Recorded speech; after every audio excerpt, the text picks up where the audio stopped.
Hello librarians, आपके लिए एक महत्वपूर्ण संदेश। स्पेशली मैंने राजस्थान थर्ड ग्रेड लाइब्रेरियन के लिए आप लोगों के लिए 10 बेसिक क्लास करने का वादा किया था।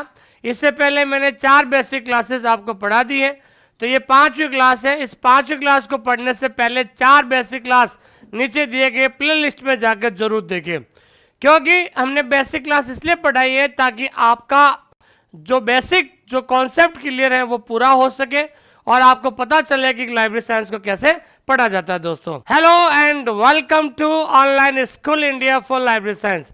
एक बार फिर से आप सभी का online school India for library science में आपका स्वागत है। दोस्तों, स्पेशली राजस्थान थर्ड ग्रेड की लाइब्रेरियन एग्जाम की तैयारी करने वाले स्टूडेंट्स को हार्दिक शुभकामनाएं। जैसा कि आप सभी को पता है कि वैकेंसी आपको अधीनस्थ बोर्ड पहुंच चुकी है और बहुत जल्द अगस्त के पहले वीक में 500 पदों पर लाइब्रेरियन थर्ड ग्रेड की वैकेंसी का नोटिफिकेशन आ जाएगा और एग्ज़ाम जो है आपके जनवरी फरवरी 2025 में होने की संभावना है। अभी भी आपके पास अगले 6 महीने पड़े हैं और अगले 6 महीने में अगर आप तैयारी ईमानदारी से और जम के करते हैं तो कहीं ना कहीं आपकी नौकरी 100% लग जाएगी और इस बेरोजगारी से आप मुक्ति प्राप्त कर लेंगे। हमारा मार्गदर्शन, आपकी मेहनत जब ये दोनों मिलकर रहेगी तो समझ लीजिए आप जरूर सफल होंगे। दोस्तों, आइए शुरुआत करते हैं। आज का जो ये 5वां जो डे है, आइए लाइब्रेरी साइंस को पढ़े बिल्कुल जीरो से, ठीक है। और जो विद्यार्थी पहली बार हमारी क्लास को देख रहे हैं उनसे मैं कहना चाहता हूं कि आप हमारा टेलीग्राम चैनल है इसको जरूर ज्वाइन कीजिएगा, OSI फॉर लाइब्रेरी साइंस, जिसका लिंक हमने डिस्क्रिप्शन के अंदर दे दिया है।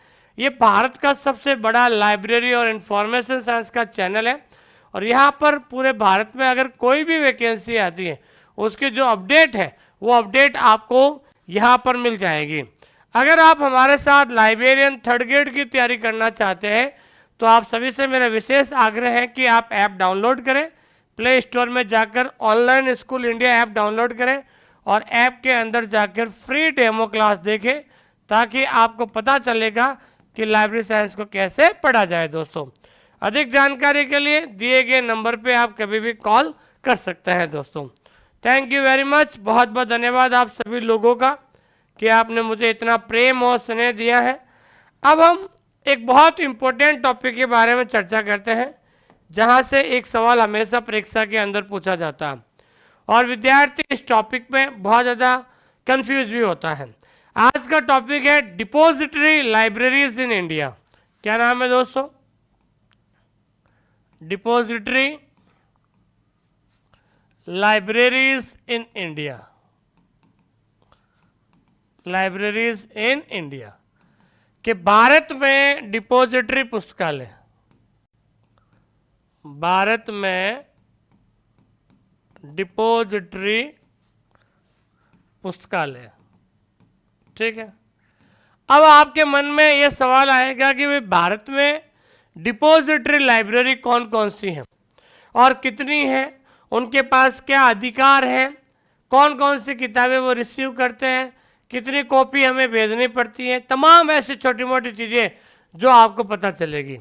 तो सबसे पहले आज का जो टॉपिक है, आप सभी लोग पेन और रजिस्टर उठा लीजिए, मेरे साथ साथ आप भी नोट्स बनाएं ताकि आपको पता चलेगा कि वास्तव में डिपॉजिटरी लाइब्रेरीज इन इंडिया क्या होता है। दोस्तों, तो मैं सबसे पहले बताना चाहता हूं कि भारत के अंदर कितने प्रकार के डिपॉजिटरी लाइब्रेरी है, तो जल्दी से बताइए आप। There are 4 types of depository library. कितने प्रकार की डिपॉजिटरी लाइब्रेरी है दोस्तों? 4 प्रकार की डिपॉजिटरी लाइब्रेरी है। ये कई बार परीक्षा के अंदर पूछा जाता है कि भारत में कितने प्रकार की डिपॉजिटरी लाइब्रेरी है, वो है 4 प्रकार की। कितने प्रकार की दोस्तों? 4 प्रकार की है। अब कौन कौन से होते हैं, पहले तो अपन को नाम याद होना चाहिए क्योंकि दो सवाल बनेंगे। पहले बनेगा कि भारत में कितनी डिपॉजिटरी लाइब्रेरी है, दूसरा बनेगा निम्नलिखित में से कौन सी डिपॉजिटरी लाइब्रेरी नहीं है। तो पहला है नेशनल लाइब्रेरी ऑफ इंडिया। पहला कौन सा है? नेशनल लाइब्रेरी ऑफ इंडिया, ठीक है ना, भारतीय राष्ट्रीय पुस्तकालय, जिसे हम क्या कहते हैं? भारतीय राष्ट्रीय पुस्तकालय कहते हैं। पहला हो गया नेशनल लाइब्रेरी ऑफ इंडिया, ये एक डिपॉजिटरी लाइब्रेरी के अंतर्गत आता है। दूसरा है Asiatic society of Mumbai, Asiatic society Mumbai, ठीक है ना। दूसरा कौन से दोस्तों, एशियाटिक सोसाइटी मुंबई हो गया। तीसरा है कौने मेरा पब्लिक लाइब्रेरी, तीसरी कौन सी है दोस्तों,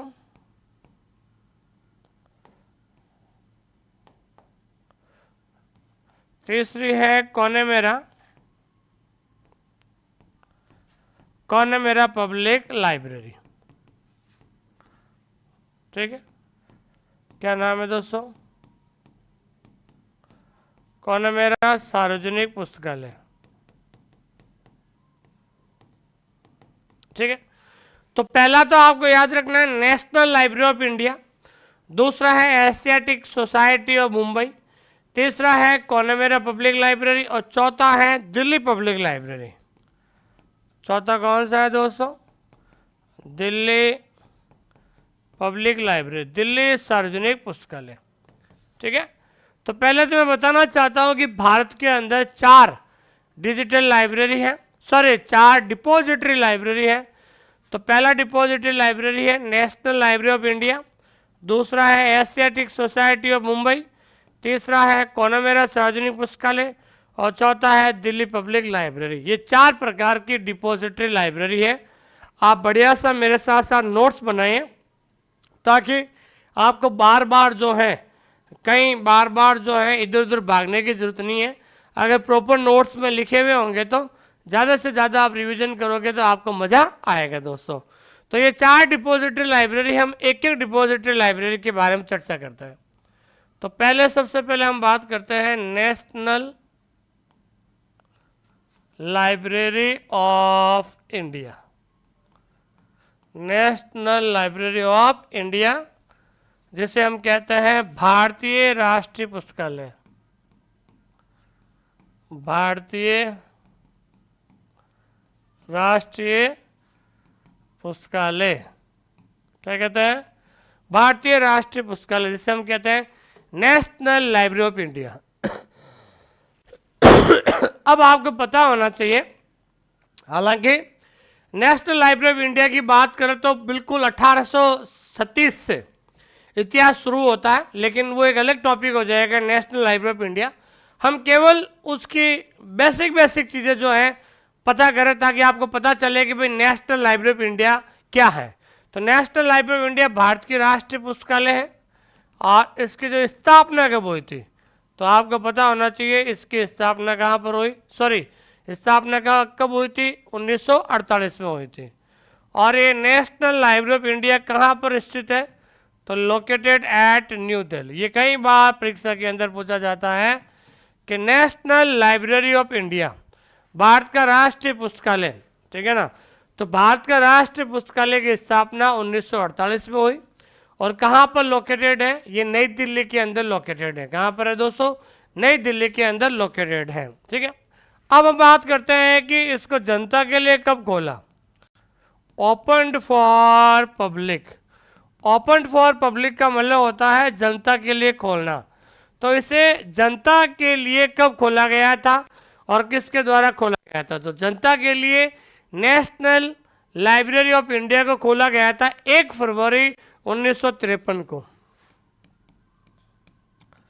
1 फरवरी 1953 को, ठीक है ना। तो 1 फरवरी 1953 को ध्यान रखना, 1 फरवरी 1953 को जो है ये नेशनल लाइब्रेरी ऑफ इंडिया को ओपन किया गया था, खोला गया था 1 फरवरी 1953 को। अब सवाल बनता है कि किसके द्वारा खोला गया था, तो उस समय एक तत्कालीन शिक्षा मंत्री थे, यूनियन मिनिस्टर ऑफ एजुकेशन शिक्षा मंत्री थे, जिनका नाम था मौलाना अबुल कलाम आजाद। क्या नाम था दोस्तों, मौलाना अबुल कलाम आजाद। क्या नाम था, मौलाना अबुल कलाम आजाद जो थे और उस समय के वो क्या थे दोस्तों, शिक्षा मंत्री थे। क्या थे दोस्तों, एजुकेशन मिनिस्टर थे। ये सवाल कई बार परीक्षा के अंदर पूछा जाता है कि national library of India, Bharat के राष्ट्रीय पुस्तकालय को जनता के लिए कब खोला गया था। हालांकि स्थापना 1948 में हो गई थी, ठीक है ना, लेकिन जनता के लिए खोला गया था 1 फरवरी 1953 को। और उस समय यूनियन मिनिस्टर ऑफ एजुकेशन, तत्कालीन शिक्षा मंत्री थे मौलाना अबुल कलाम आज़ाद, जो है तत्कालीन शिक्षा मंत्री थे, उनके द्वारा इसको खोला गया था। दूसरी बात है कि नेशनल लाइब्रेरी ऑफ इंडिया के द्वारा एक ब्लॉग तैयार किया जाता है। उस ब्लॉग का नाम क्या है, इंडियन लाइब्रेरी रिव्यू। क्या नाम है दोस्तों, इंडियन लाइब्रेरी रिव्यू। ध्यान रखना, ये कई बार पूछा जाता है। इंडियन लाइब्रेरी रिव्यू, ध्यान रखना। Indian library review is a blog of, ध्यान रखना, ठीक है ना। किसका ब्लॉग है ये ब्लॉग है national library of India, national library of India. तो कहने का मतलब ये है दोस्तों, तो ये बेसिक चीज़ें हैं, इसको अच्छी तरीके से नोट डाउन कर लें, क्योंकि परीक्षा के अंदर हमेशा पूछा जाता है। एक सवाल ये बनता है कि इसका कि फर्स्ट लाइब्रेरियन कौन थे। ध्यान रखना, first librarian of national library of India, ठीक है ना। प्रथम पुस्तकालय अध्यक्ष, तो प्रथम पुस्तकालय अध्यक्ष कौन थे दोस्तों, B.S. केशवन थे। कौन थे दोस्तों, B.S. केशवन थे, जिनको 1960 में पद्म श्री अवार्ड मिला था। क्या मिला था दोस्तों, पद्म श्री अवार्ड मिला था। तो हम बात करते हैं नेशनल लाइब्रेरी ऑफ इंडिया, जिसे हम कहते हैं भारतीय राष्ट्रीय पुस्तकालय, जिसकी स्थापना 1948 में हुई थी, जो नई दिल्ली में स्थित है। जनता के लिए खोला गया था 1 फरवरी 1953 को मौलाना अबुल कलाम आज़ाद के द्वारा, जो तत्कालीन शिक्षा मंत्री थे। और उनका एक ब्लॉग है इंडियन लाइब्रेरी रिव्यू, ये नेशनल लाइब्रेरी ऑफ इंडिया का ब्लॉग है। और नेशनल लाइब्रेरी ऑफ इंडिया के प्रथम पुस्तकालय अध्यक्ष से B.S. केशवन थे, और जिनको पद्म श्री अवार्ड 1960 में दिया गया था। तो ये आपके सामने पहली लाइब्रेरी हो गई, नेशनल लाइब्रेरी ऑफ इंडिया। दूसरी हम बात करते हैं दोस्तों, कौन है मेरा पब्लिक लाइब्रेरी, ठीक है ना। क्या नाम है दोस्तों,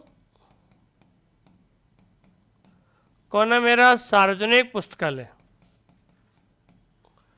कौन है मेरा सार्वजनिक पुस्तकालय। ये कई बार परीक्षा के अंदर पूछा जाता है कि कौन है मेरा पब्लिक लाइब्रेरी क्या है। ये एक डिपोजिटरी लाइब्रेरी है, ठीक है। तो बता सकते हैं, पहला सवाल यही आएगा कि इसकी स्थापना कब हुई थी और कहाँ पर स्थित है। ध्यान रखना, तो पहला सवाल यही आएगा कि इसकी स्थापना मतलब एस्टेब्लिशमेंट, इसकी स्थापना हुई थी 1890 में। और ये कहाँ पर स्थित है, तो ध्यान रखना, लोकेटेड मतलब स्थित होना। तो ये कहाँ स्थित है, ये स्थित है चेन्नई में। कहाँ पर है दोस्तों, चेन्नई में। तो ये जो कौन है मेरा पब्लिक लाइब्रेरी है, जो चेन्नई में स्थित है, और इसकी स्थापना कब हुई थी, 1890 में हुई थी। लेकिन जनता के लिए कब खोला गया था, ये कई बार सवाल पूछा जाता है। तो ध्यान रखना है, ओपनड फॉर पब्लिक। तो जनता के लिए कब खोला गया था, 1896 में, मतलब 6 साल बाद। देखिए 1890 में, यहाँ पर विद्यार्थी, बहुत सारे विद्यार्थी कंफ्यूज हो जाते हैं। 1890 में इसकी स्थापना हुई थी, लेकिन 6 साल बाद जनता के लिए खोल दिया गया था 1896 में। ये चेन्नई में स्थित है।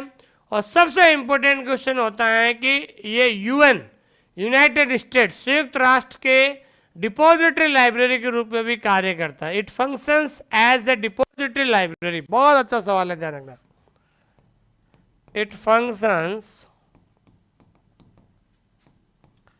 as a depository library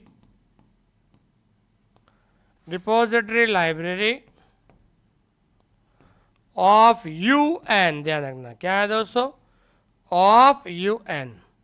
तो ये सवाल कई बार परीक्षा के अंदर पूछा जाता है कि UN, यूनाइटेड नेशंस। तो ध्यान रखना, सवाल क्या बनेगा, निम्नलिखित में से कौन सी ऐसी डिपॉजिटरी लाइब्रेरी है जो यूएन यूनाइटेड नेशंस संयुक्त राष्ट्र के डिपॉजिटरी लाइब्रेरी के रूप में कार्य करता है?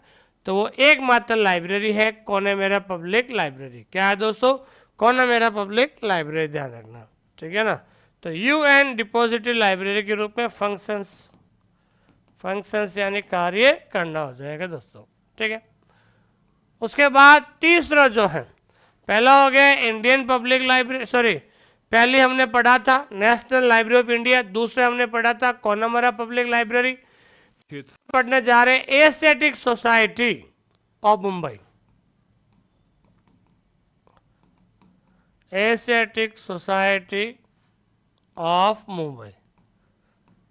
तीसरी जो डिपॉजिटरी लाइब्रेरी कौन सी है दोस्तों? Asiatic society of Mumbai. तो ये आपके तीसरी डिपॉजिटरी लाइब्रेरी है। इसकी स्थापना भी आपको याद रखनी है, कई बार परीक्षा के अंदर पूछा जाता है और कई बार डेट भी पूछा जाता है। तो डेट आपको याद रखना है 26 नवंबर।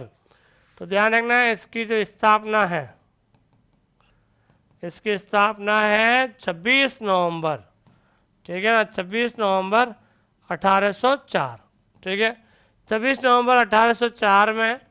और ये कहाँ पर स्थित है दोस्तों? ये ध्यान रखना है कि मुंबई में ही स्थित है। कहाँ है?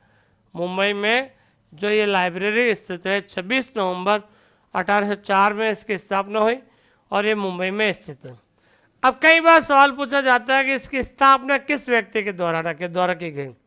तो एक अंग्रेज है जिसका नाम है जेम्स मैकिन्टॉश। क्या नाम है दोस्तों? मैकिन्टॉश, ठीक है ना। इसकी जो स्थापना है, एस्टेब्लिशमेंट है, उसका अंग्रेज का नाम है जेम्स मैकिन्टॉश। क्या नाम है दोस्तों?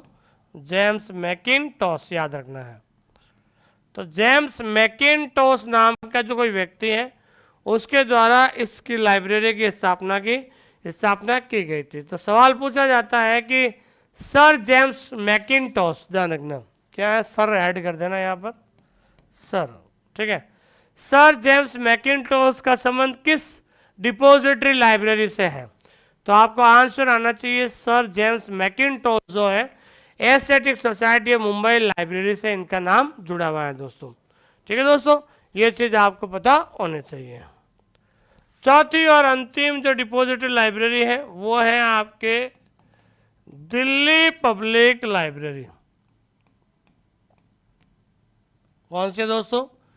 दिल्ली पब्लिक लाइब्रेरी, जिसे हिंदी में कहते हैं दिल्ली सार्वजनिक पुस्तकालय। क्या कहते हैं दोस्तों? दिल्ली सार्वजनिक पुस्तकालय कहते हैं। अब सवाल आता है कि दिल्ली पब्लिक लाइब्रेरी की स्थापना कब हुई थी? तो आपको डेट के साथ याद रखना है, दिल्ली पब्लिक लाइब्रेरी की स्थापना हुई थी 27 अक्टूबर 1951 में इसकी स्थापना हुई थी। और ये दिल्ली पब्लिक लाइब्रेरी कहाँ पर स्थित है? ये सबको पता, नाम से ही पता चल गया है। तो ये कहाँ पर स्थित है दोस्तों? न्यू दिल्ली के अंदर स्थापित है। लेकिन ध्यान रखना, इस दिल्ली पब्लिक लाइब्रेरी की स्थापना के समय जो स्पॉन्सर्ड है, ठीक है ना, स्पॉन्सर्ड SPONSORED, तो इसको स्पॉन्सर्ड किसके द्वारा किया गया था? तो स्पॉन्सर्ड किया गया था UNESCO and government of India. इसको स्पॉन्सर किया गया था UNESCO and government of India, ध्यान रखना। तो यूनेस्को और गवर्नमेंट ऑफ इंडिया, यूनेस्को और भारत सरकार दोनों मिलकर जो है दिल्ली पब्लिक लाइब्रेरी की स्थापना की गई थी और इसको स्पॉन्सर किया गया था। ये हमेशा ध्यान रखना, एक प्रकार से एक प्रोजेक्ट था जिसमें यूनेस्को और भारत सरकार दोनों ने मिलकर दिल्ली पब्लिक लाइब्रेरी की 1951 में स्थापना की गई। ये चौथी डिपॉजिटरी लाइब्रेरी है, ध्यान रखना। क्या है? ये चौथे नंबर पर डिपॉजिटरी लाइब्रेरी है। तो आज हमने इस क्लास के अंदर 4 डिपॉजिटरी लाइब्रेरी के बारे में पढ़ा है। उम्मीद करता हूँ कि ये क्लास आपको बहुत ज़्यादा पसंद आई होगी। आप एक बार जो चीज़ें मैंने आपको लिखी है, जो चीज़ें मैंने पढ़ाई है, उनको एक बार आप नोट्स ज़रूर बनाइए ताकि आपको पता चलेगा कि वास्तव में लाइब्रेरी साइंस को कैसे पढ़ा जाए। क्योंकि जब आप सब्जेक्ट को पढ़ना सीख लोगे तब आपको और ज़्यादा आसानी हो जाएगी दोस्तों, ठीक है ना। हाँ, अब कुछ इंपॉर्टेंट जो क्वेश्चंस हैं, एक दो क्वेश्चन मेरे दिमाग में आ रहे तो मैंने कहा चलो करवा देते हैं। ये कई बार परीक्षा के अंदर पूछा जाता है कि नेशनल लाइब्रेरियंस डे कब मनाया जाता है।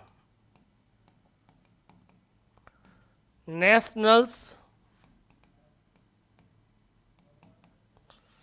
Librarians day, national librarians day, ध्यान रखना, ठीक है। नेशनल लाइब्रेरियंस डे का मतलब होता है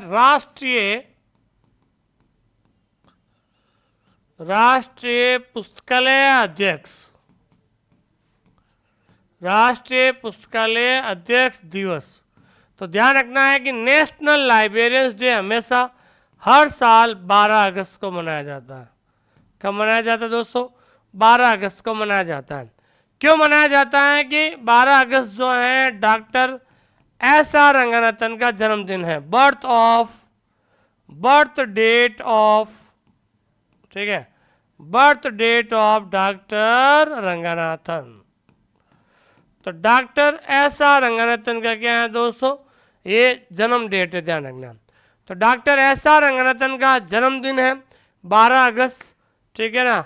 तो 12 अगस्त जो है 1892 से 1972 तक, ध्यान रखना। तो 12 अगस्त 1892 में डॉक्टर एस.आर. रंगनाथन का जन्म हुआ था और डेथ हो गई थी 1972 में। तो 12 अगस्त को पूरे भारत में नेशनल लाइब्रेरियंस डे, राष्ट्रीय पुस्तकालय अध्यक्ष दिवस मनाया जाता है, ठीक है। ये चीज़ आपको ध्यान में रखनी है। और एक सवाल बनता है कि नेशनल लाइब्रेरियन वीक कब मनाया जाता है?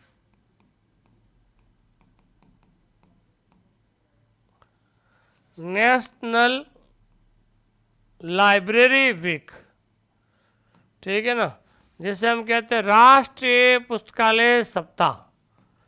तो आपको पता होना चाहिए कि राष्ट्रीय पुस्तकालय सप्ताह कब मनाया जाता है। तो आपको पता होना चाहिए राष्ट्रीय पुस्तकालय सप्ताह मनाया जाता है 14 से 20 नवंबर, 14 to 20 नवंबर, ध्यान रखना। तो 14 से 20 नवंबर, ध्यान रखना, 14 से 20 नवंबर भारत में राष्ट्रीय पुस्तकालय सप्ताह मनाया जाता है। 3 सवाल बनेंगे। भारत में राष्ट्रीय पुस्तकालय सप्ताह किस महीने में मनाया जाता है? केवल अगर महीना पूछा जाता तो वो नवंबर हो जाएगा, और कब से कब मनाया जाता है तो 14 से 20 नवंबर हो जाएगा। और इसको कब से मनाया जा रहा है? तो इसे कब से सेलिब्रेट किया जा रहा है दोस्तों? सिंस 1968। कब से मनाया जा रहा है दोस्तों? 1968 से। 1968 से जो है भारत में नेशनल लाइब्रेरी वीक, राष्ट्रीय पुस्तकालय सप्ताह का आयोजन होता है दोस्तों, ठीक है।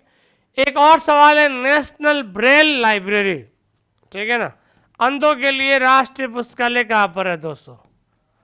नेशनल ब्रेल लाइब्रेरी, ठीक है ना।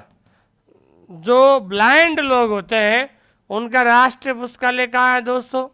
तो उनका राष्ट्रीय पुस्तकालय है देहरादून, उत्तराखंड, देहरादून उत्तराखंड, ध्यान रखना, ठीक है।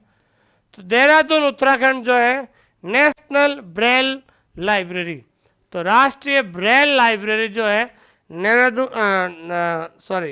उत्तराखंड देहरादून के अंदर स्थित है, जहाँ पर अंधों का एक राष्ट्रीय पुस्तकालय, जो ब्लाइंड जो लोग होते हैं उनके लिए एक राष्ट्रीय पुस्तकालय कहाँ पर है दोस्तों? उत्तराखंड देहरादून के अंदर है दोस्तों, ठीक है दोस्तों। तो अभी हमने थ्योरी क्लास पढ़ी है। अब हम जो है इस जो टॉपिक हमने पढ़े हैं, तो एग्जाम के अंदर परीक्षा में कैसे सवाल बनते हैं, उन सवालों को कैसे उत्तर देना, उसके बारे में चर्चा करेंगे। उससे पहले मैं 1 मिनट लूँगा। मैं आप सभी लोगों से ये कहना चाहता हूँ कि ये हमारा एक टैगलाइन है कि जब तक लिखोगे नहीं तब तक सीखोगे नहीं। मैं इसलिए कह रहा हूँ कि दोस्तों लाइब्रेरी साइंस एक टेक्निकल सब्जेक्ट है, आप सभी को पता है। जितना ज़्यादा आप रिवीजन करोगे उतना ज़्यादा कॉन्सेप्ट क्लियर होगा। लेकिन मैं ये कह रहा हूँ कि एक बार देखो, मेरी बात सुनिए। अगर बहुत सारे विद्यार्थी कहते हैं कि सर हमें लिखने में प्रॉब्लम आ रही है, हमें डायरेक्ट पीडीएफ दे दीजिए, तो मैं कह रहा हूँ कि भाई पीडीएफ पढ़ने से या कोई किताब मार्केट के अंदर आप लाते हो तो मार्केट के अंदर जो किताब मिलती है आप लेके आते हो, उस किताब के अंदर उस किताब के अंदर जो लिखे हुए जो लाइन है वहाँ पर अंडरलाइन करने से कभी आपको सब्जेक्ट तैयार नहीं होगा, उस किताब के अंदर हाईलाइट फेरने से कभी आपको सब्जेक्ट तैयार नहीं होगा। भाइयों ये टेक्निकल सब्जेक्ट है, जब तक आप अपने खुद के द्वारा हैंड रिटन नोट्स नहीं बनाओगे और बार बार आप रफ कॉपी में पढ़ते समय, एक चीज ध्यान रखना, पढ़ते समय आपका पेन और रजिस्टर के ऊपर पेन चलता रहना चाहिए। अगर आपको पेन चलाने की आदत अगर अभी से डाल दोगे तो मैं विश्वास दिलाता हूं कि 2-3 महीने के बाद आपको खुद को लग जाएगा कि मैं लाइब्रेरियन बन सकता हूं। भाई सफल और असफल विद्यार्थी के अंदर यही तो डिफरेंट है। असफल विद्यार्थी क्या करता है, वो चाहता है कि मुझे शॉर्टकट से सफलता प्राप्त करनी है। शॉर्टकट इन द सेंस का मतलब कि मुझे पक पकाया जो चीज़ें मिल जाएं और उसके अंदर मैं लाइन फेरूँ, हाईलाइटर्स करूँ तो मुझे याद हो जाएगा, कभी याद नहीं होगा। और सफल विद्यार्थी हमेशा प्रॉपर नोट्स बनाता। नोट्स बनाने का सबसे बड़ा फायदा क्या है कि जो चीज़ आप अपने हाथों से लिखते हो वो आपको लंबे समय तक याद रहती है और एग्जाम से 1 महीना पहला एक ही चीज़ को 5 बार से ज़्यादा आप रिविजन कर सकते हो आपके रजिस्टर से। ठीक है दोस्तों, इसलिए मेरा मानना है और मेरा कहना है आप लोगों से कि जब तक लिखोगे नहीं तब तक सीखोगे नहीं दोस्तों। ठीक है, आइए शुरुआत करते हैं। पहला सवाल आपके सामने ये है कि the number of depository libraries in India, कि भारत के अंदर, सभी लोग आंसर दीजिए, भारत के अंदर कितनी डिपॉजिटरी लाइब्रेरी है। तो आपको पता है कि भारत के अंदर 4 डिपॉजिटरी लाइब्रेरी है। कितनी है दोस्तों? 4 डिपॉजिटरी लाइब्रेरी है। Which among the following is not a depository library, Bharat के अंदर निम्नलिखित में से कौन सी डिपॉजिटरी लाइब्रेरी नहीं है? कौन सी नहीं है? ये है, ये है, ये है, लेकिन बॉम्बे यूनिवर्सिटी लाइब्रेरी कभी भी डिपॉजिटरी लाइब्रेरी में नहीं आती है दोस्तों। बॉम्बे नहीं होगा, ध्यान रखना। अगला है कि Indian library review is a blog of, ये इंडियन लाइब्रेरी रिव्यू, ये ब्लॉग किसके द्वारा जो है प्रकाशित किया जाता है? ये प्रकाशित किया जाता है national library of India Calcutta के द्वारा इसको प्रकाशित किया जाता है। अगला क्वेश्चन है नेशनल ब्रेल लाइब्रेरी, अंधों का राष्ट्रीय पुस्तकालय कहाँ पर है? तो अंधों का राष्ट्रीय पुस्तकालय है उत्तराखंड राज्य के देहरादून शहर के अंदर, ये अंधों का राष्ट्रीय पुस्तकालय है। तो कहने का मतलब ये तमाम जो सवाल है वो परीक्षा के अंदर पूछा जाता है, तो आप जरूर पेन उठाकर इनको चीज़ों को जरूर नोट डाउन करें दोस्तों। तो अभी हाल ही में हमारे राजस्थान हाईकोर्ट का रिजल्ट आया था, अभी हाल ही में राजस्थान हाईकोर्ट का रिजल्ट आया था जोधपुर का, जिसमें कुल 34 पोस्टें थी। 34 में से 10 से ज़्यादा बच्चे हमारे यहाँ से सेलेक्ट हुए हैं और हमने शानदार रिजल्ट दिया है। पिछले 2 साल में हमने KVS, EMRS, UGC NET, Rajasthan third grade और अभी रिसेंटली जो है हमारे अलावा कहीं भी किसी भी इंस्टीट्यूट से एक भी बच्चा सेलेक्ट नहीं हुआ है। लेकिन ऑनलाइन स्कूल इंडिया एक ऐसा चैनल है जहां से 34 में से 10 से ज़्यादा विद्यार्थी राजस्थान हाईकोर्ट के अंदर जो है उनका सिलेक्शन हुआ है, जिसके बारे में आप देख सकते हैं दोस्तों। और पिछली बार राजस्थान थर्ड ग्रेड एग्जाम जो 2022 वाली जो भर्ती थी, उसमें जो नैना सैनी थी वो टॉपर थी पूरे राजस्थान में। पूरे राजस्थान में इनकी जो 3rd रैंक थी, जब भी ये ऐप के अंदर टेस्ट देती थी हमेशा टॉप 3 के अंदर आती थी। तो पूरे राजस्थान में हमने 120 प्लस विद्यार्थियों का हमारे यहाँ से सिलेक्शन हुआ है।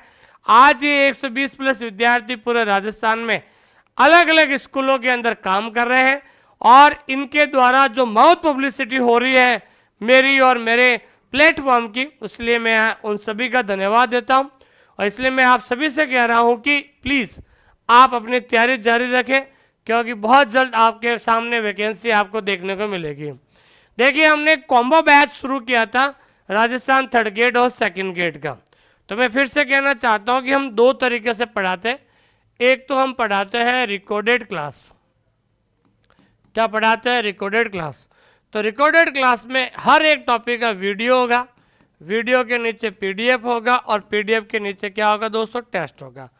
पहले आपको PDF से नोट्स बनाना होगा, क्योंकि जब तक लिखोगे नहीं तब तक सीखोगे नहीं। पहले पीडीएफ से नोट्स बनाइए, फिर आराम से वीडियो देखिए, वीडियो देखने के बाद टेस्ट दीजिए, आपको 80% टॉपिक क्लियर हो जाएगा। उसके बाद फिर हम उसी टॉपिक को फिर लाइव एमसीक्यू सॉल्यूशन करवाते हैं। तो लाइव एमसीक्यू सॉल्यूशन में हम क्या करते हैं, उस टॉपिक का ज़्यादा से ज़्यादा क्या करते हैं, हम रिवीजन करते हैं। क्या करते हैं, रिवीजन करवाते हैं, और इम्पोर्टेंट क्वेश्चन जो भी है उस टॉपिक से हम सॉल्व करवाते हैं, जिससे आपको पता चलता है कि वास्तव में लाइब्रेरी साइंस को कैसे पढ़ा जाए, कैसे याद किया जाए। और उसके बाद हम टेस्ट सीरीज भी देते हैं। तो मैं आपको बता देता हूँ 3 प्रकार की टेस्ट सीरीज है। पहला है टॉपिक वाइज, इस कोर्स के साथ पहला है टॉपिक वाइज, उसके बाद है पार्ट वाइज, और तीसरा है मेगा टेस्ट। ठीक है ना, मेगा टेस्ट। इससे क्या होगा कि आपकी बहुत ज़्यादा प्रैक्टिस हो जाती है। ये सारी चीज़ें हैं। अभी 50% ऑफर चल रहा है। ये दोनों जो फीस है वो फीस हमारी जो है 2999 में आपको पूरा कॉम्बो पैक मिल जाएगा दोस्तों। और जो विद्यार्थी प्रीवियस ईयर के क्वेश्चन पेपर लेना चाहता है, या प्रीवियस ईयर के क्वेश्चन पेपर जो ज़्यादा से ज़्यादा प्रैक्टिस करना एमसीक्यू है, तो मात्र 170 रुपये में ये किताब आपको मिल जाएगी, और डिलीवरी चार्ज के साथ।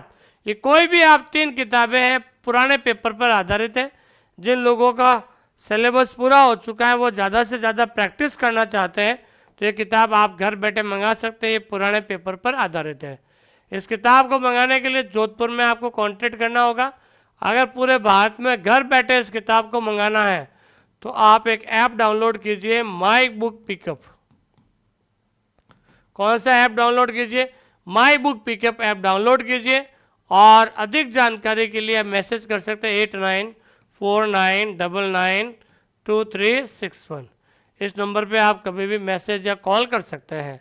और अगर आपको मेरे से बात करनी है, किसी प्रकार का मार्गदर्शन आपको लेना है, तो इस दिए गए नंबर पे आप कॉल कर सकते हैं। और सबसे इम्पोर्टेंट है कि ये किताब क्या है दोस्तों, बायलिंगुअल है।